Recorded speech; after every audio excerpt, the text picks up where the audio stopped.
यार अंकल, क्या आप हर साल यही बोलने आ जाते हैं? कभी आपने केमिस्ट्री और फिजिक्स देखी भी है? वो बेटा, मैंने तो कॉमर्स पढ़ी है।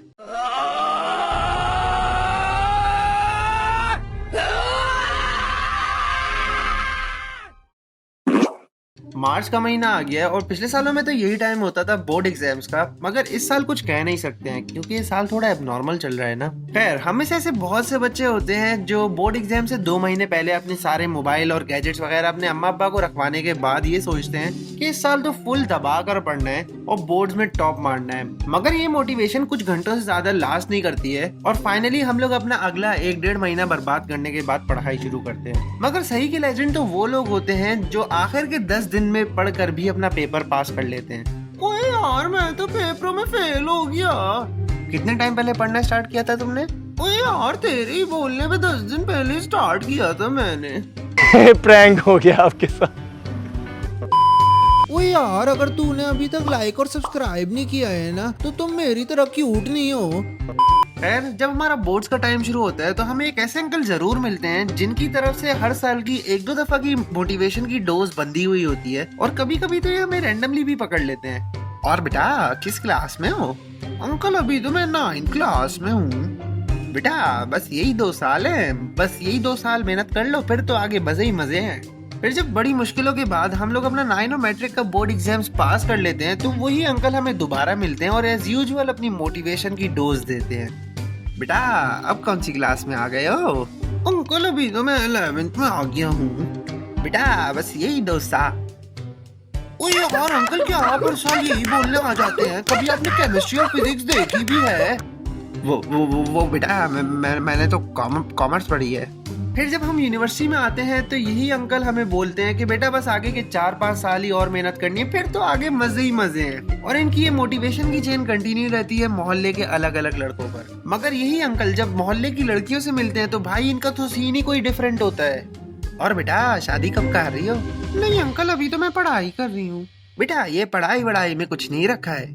ओ यार अंकल, क्या आप अपने काम से काम नहीं रख सकते? हर वक्त दूसरों की चीजों में अपना मुंह मारते रहते हैं।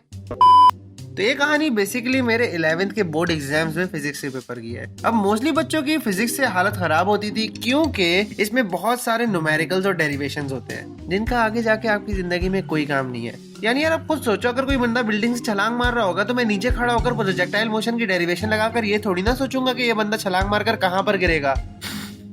पता नहीं यार क्या क्या पढ़ाते हैं ये लोग स्कूल और कॉलेजों में। खैर, जब हमारे बोर्ड चल रहे थे तो हमारे शहर में शदीद गर्मी के दिन थे। ऊपर से मेरा सेंटर पड़ा था एक गवर्नमेंट कॉलेज में और जिस क्लास में मैं बैठा था उसकी खिड़कियां टूटी हुई थी और क्लास में कोई 6-8 पंखे थे, मगर उनमें से सिर्फ एक ही पंखा चल रहा था। मगर गम ये नहीं था कि सिर्फ एक ही पंखा चल रहा था, असल गम ये था कि हमारी क्लास के इन्विजिलेटर उसी एक चलते पंखे के नीचे बैठकर बोलते हैं, अबे यार कितनी गर्मी हो रही है। अबे ओ भाई, हम इधर टूटे पंखों के नीचे बैठकर पेपर कर रहे हैं और आप इधर चलते पंखे के नीचे बैठकर बोल रहे हैं कि गर्मी हो रही है।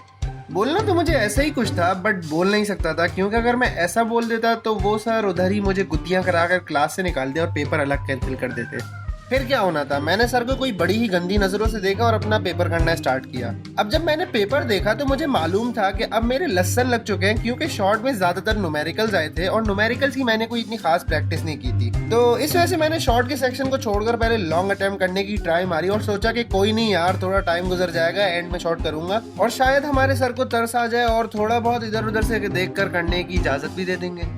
तो हमें तो अपने फिजिक्स के पेपर में 3 में से कोई 2 लॉन्ग अटेम्प्ट करने होते थे और हर क्वेश्चन के 3 सेक्शंस होते थे। अब मैंने पहला क्वेश्चन देखा, उसके 3 सेक्शन में से 2 सेक्शन तो आते थे बट 1 सेक्शन नहीं आता था। इस वजह से मैंने बोला चलो कोई नहीं यार, बाकी के 2 क्वेश्चन अटेम्प्ट कर लेंगे। तो बड़ी ही कोई मुश्किलों से मैंने अपने लॉन्ग के सेक्शन में से 2 क्वेश्चन अटेम्प्ट किए। अब बारी थी मेरे शॉर्ट्स को अटेम्प्ट करने की और मैंने सोचा था कि भाई अब तक तो सर को कोई थोड़ा बहुत रहम आ ही गया होगा, बट उसी टाइम हमारे सर पूरा वक्त आराम करने के बाद उठकर क्लास का चक्कर लगाना शुरू करते हैं और जमीन पर देखते हैं तो उन्हें फर्रा नजर आता है। ये देखकर सर लाल पीले हो गए और जिस तरफ फर्रा नजर आया था उसके आसपास की 2 रोज के बच्चों को खड़ा कर दिया और उनकी चेकिंग स्टार्ट कर दी। चेकिंग अभी स्टार्ट हुई ही थी कि एक लड़के ने बोलना शुरू कर दिया, सर वॉशरूम जाना है। अबे बेटे, तुझे बहुत जल्दी हो रही है, चल फिर तुझसे ही चेकिंग स्टार्ट करता हूँ। अब जैसे ही सर ने उस लड़के की चेकिंग स्टार्ट की तो उसकी जेबों में से फर्रे निकल आए। अबे जानवर आदमी, अगर तू इस फर्रे को अपनी जेब में ही रखते तो मैं तुझे कुछ नहीं बोलता, मगर तूने पढ़ाई की चीज को जमीन पर कैसे फेंका? सॉरी सर, गलती हो गई। अबे जानवर आदमी, तूने इसको जमीन पर कैसे फेंका? मुझे मालूम था तेरी शक्ल देख के कि तेरी औकात चीटिंग वाली है, मगर मैंने तुझे कुछ बोला, तूने इसको जमीन पर क्यों फेंका? सॉरी सर, गलती हो गई, नेक्स्ट टाइम नहीं होगा सर। नहीं तो ये गलती हुई कैसे? अब जब उस लड़के ने देखा कि सर थोड़ा नरमी से पेश आ रहे हैं, तो वो ऊपर से चौड़े कराने लगी और बोलता है, सर तुम मेरे बाप को नहीं जानते, कुछ कर सकता है तो कार के दिखा। बस सर ने यही सुना था और सर को फुल गुस्सा आ गया। अबे जानवर! और फिर सर ने इसको दबा कर पेला और ऊपर से उसका पेपर भी कैंसिल कर दिया। और ये सब देखने के बाद मैंने सोचा कि यार शिट सीन हो गया, अच्छा खासा पेपर हो जाता, मगर नहीं, फालतू में इसको अपने बाप को बीच में लाना लाजमी था। तो मैंने तकरीबन सारे शॉर्ट क्वेश्चंस तुक्के मार मार कर लिए और एंड का एक क्वेश्चन बचा था और वो भी न्यूमेरिकल था और बस 3-4 मिनट बचे थे और तभी मेरी क्लास के एक लड़के ने सर को पेपर सबमिट करवा दिया। अब ये देखकर मेरी हालत और खराब हो गई कि दूसरों का पेपर हो गया और मेरा अभी तक कंप्लीट नहीं हुआ है, क्योंकि शुरू से मेरा एक उसूल था कि कुछ भी हो जाए पेपर में मैं गाने लिख कर आ जाऊँ या मैं बेस्ट फ्रेंड पर ऐसे लिख कर आ जाऊंगा, मगर सवाल को छोड़ूंगा नहीं। तो वो लड़का बस क्लास से निकलने ही वाला था कि मैंने जोर से आवाज लगाकर पूछा, अबे ओ हादी, ये क्वेश्चन 10 का न्यूमेरिकल कैसे होगा? और ये चीज मैंने इतनी जोर से बोली थी कि सर हम दोनों को ही देख रहे थे और पता नहीं क्या हुआ कि सर ने उसको इशारा किया कि बता दो इसको, और उसने मुझे फॉर्मूला बताया और मेरा पेपर फाइनली फिनिश हो गया। एंड में फिर जब मैं अपना पेपर सबमिट करवा रहा था तो सर ने बोला, बेटा ये सिर्फ तेरे हाथ की वजह से तुझे रियायत दे रहा हूँ। खैर बस जाते जाते यही बोलूंगा कि चीटिंग में कुछ नहीं रखा है भाई, और बस थोड़ा सा ही टाइम होता है, दिल लगाकर पढ़ लो, ताकि बाद में बुढ़ा हो जाने के बाद ये रिग्रेट ना हो कि जानी अगर उस टाइम मैंने पढ़ लिया होता तो आज मेरा ये हाल नहीं होता। एनीवेज, अब वीडियो एंड होती है और अगर आपको वीडियो पसंद आई हो तो लाइक करना नहीं भूलना और अपने क्लासमेट और दोस्तों के साथ वीडियो शेयर करना नहीं भूलना। और नीचे कमेंट सेक्शन तो तुम्हारी ही किस्से कहानियों के लिए है ना, तो आज सारे नीचे बताओगे तुम्हारे अभी बोर्ड्स हो गए हैं या नहीं, और अगर हो गए हैं तो अपने बोर्ड्स की कहानियां बताओ यार, क्योंकि मैं सबके कमेंट्स पढ़ता हूँ और कसम से बहुत मजा आता है। और अगर तुम मेरे चैनल पर पहली मर्तबा आए हो तो बस इस सफर को अधूरा ना छोड़ो और नीचे सब्सक्राइब के बटन को लाल से सफेद करके मेरे साथ एक ही कश्ती के सवारी बन जाओ। मिलते हैं इंशाल्लाह अगली वीडियो में, अपना ख्याल रखिएगा, अल्लाह हाफिज।